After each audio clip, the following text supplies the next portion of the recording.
Assalamualaikum warahmatullahi wabarakatuh. Halo warga TI, perkenalkan nama saya Rama Mustafa dengan NIM 224162262011 kelas TI 22E.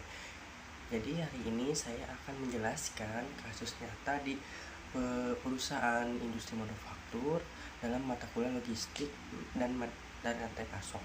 Jadi kasusnya nyata ini berdasarkan yang paling pertama, bagaimana bentuk logistik dan SCM dalam perusahaan tersebut. Yang kedua, bagaimana warehouse manajemen perusahaan tersebut. Yang ketiga, bagaimana inventory manajemen serta pengendalian stoknya yang diterapkan pada perusahaan tersebut itu, dan juga berikan dengan contoh datanya.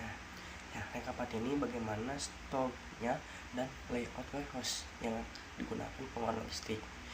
Lalu kasus nyatanya, pada sebuah perusahaan manufaktur komponen baja ringan terjadi kendala pada saat kegiatan STO. STO itu adalah stock of name.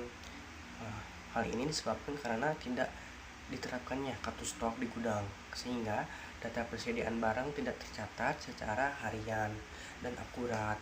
Akibatnya, setiap kali dilakukannya STO, tim gudang harus menghitung ulang seluruh material secara manual.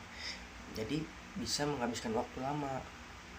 Nah, bagaimana sih bentuk logistik dan SCM dalam perusahaan tersebut? Nah, perusahaan ini menerapkan sistem logistiknya internal untuk memastikan bahan baku seperti besi siku, besi holo itu tersedia tepat waktu di area produksinya.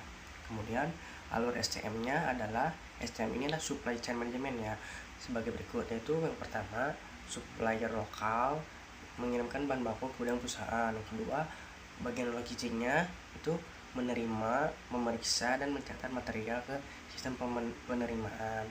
Yang ketiga, bahan bakunya lalu disimpan di warehouse raw material. Yang keempat, ketika ada permintaan dari bagian produksi, logistik mengeluarkan materi sesuai kebutuhan. Nah, jadi yang terakhir ini, yang kelima, setelah digunakan, data keluar masuk bahan seharusnya tercatat. Namun karena tidak ada yang kartu stok, pencatatannya hanya dilakukan di sistem periode saat STO.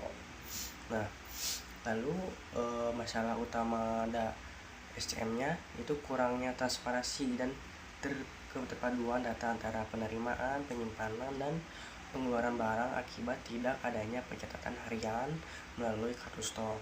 Nah, kita ke poin kedua, bagaimana sih warehouse manajemen perusahaan ini? Ya, jadi perusahaan ini masih bersifat manual teman-teman dan sederhana, hanya mengandalkan pencatatan Excel saat barang diterima atau dikeluarkan. Karena tidak adanya kartu stok fisik di raknya tersebut, jadi operator gudang itu tidak dapat langsung mengetahui saldo akhir atau sisa bahan baku tanpa membuka file di komputernya yang di gudang. Akibatnya ketika melakukannya STO, selisih itu antara data dan fisik sering terjadi. Nah, dampaknya ini apa? Dampaknya ini waktu STO-nya menjadi lama, jadi lama lah waktunya. Nah, aktivitas produksi tertunda karena perlu menunggu hasil perhitungan. Lalu potensi kesalahan datanya pun tinggi. Kita ke poin ketiga. Poin ketiga ini bagaimana inventory management serta pengendalian stok yang diterapkan pada perusahaan tersebut dan berikan dengan contoh datanya. Oke.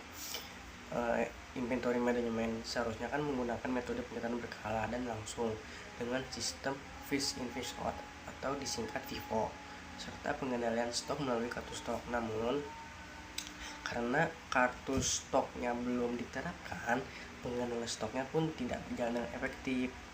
Solusi yang saya sarankan yaitu menerapkan kartu stok di setiap item dan lokasi penyimpanannya. Jadi kartu stoknya itu ditaruh di rak-raknya yang sesuai.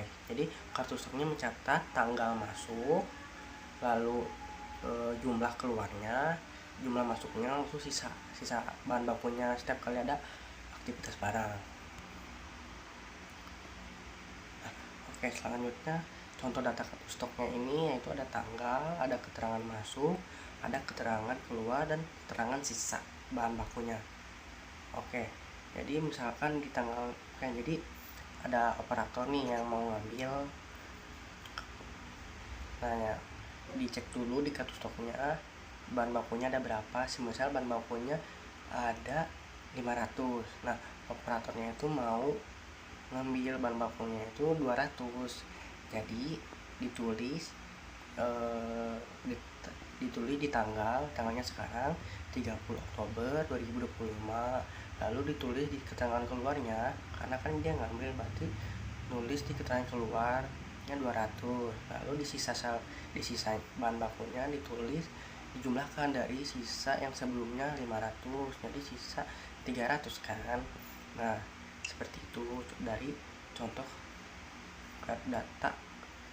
datanya untuk kartu stoknya. Jadi operator tuh bisa tahu, dan ketika STO pun tinggal melihat kartu stoknya aja, tidak begitu manual.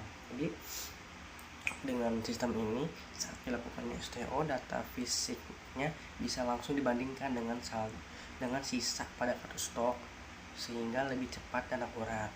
Nah, lalu bagaimana sih stok dan layout warehouse yang digunakan pengelolaan logistik dari perusahaan ini? Nah, di gudang ini dibagi menjadi beberapa area. Yang pertama di area penerimaan barang atau disebutnya receiving area. Nah, untuk apa sih? Untuk pengecekan dan administrasi awal bahan baku. Nah, lanjut kedua, area penyimpanan bahan bakunya, yaitu raw material stock. Nah, raw material stock ini dikelompokkan berdasarkan jenis-jenis materialnya. Ada besi siku, terus di sana besi holo, terus di sana juga besi misalkan 4 baja, seperti itu. Nah, lanjut.